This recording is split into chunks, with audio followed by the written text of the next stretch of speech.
Let's run off with some track and field. A 9th straight title and the 10th overall is on the minds of the Edwin Allen faithful as they begin the Issa Grace Kennedy Boys and Girls Championships tomorrow.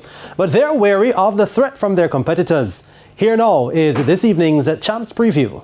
Edwin Allen had a comfortable 57-point margin of victory over closest rivals Hydel at the Issa Grace Kennedy Boys and Girls Championships last year, on their way to an 8th straight title.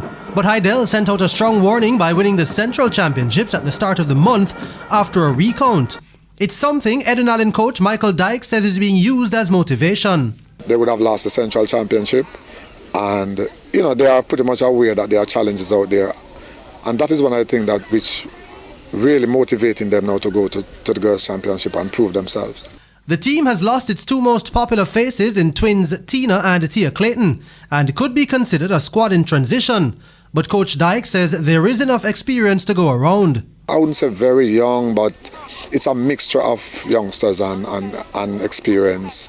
We have girls who have been in the team for the past 4 or 5 years, and some are pretty much new to the team. Captain Leona Lewis says the team understands that they have a target on their backs. Being the champions for years now, and we know that every year it's the competition and we are on top, and so we have to stay on top, so we are motivated to continue to be on top.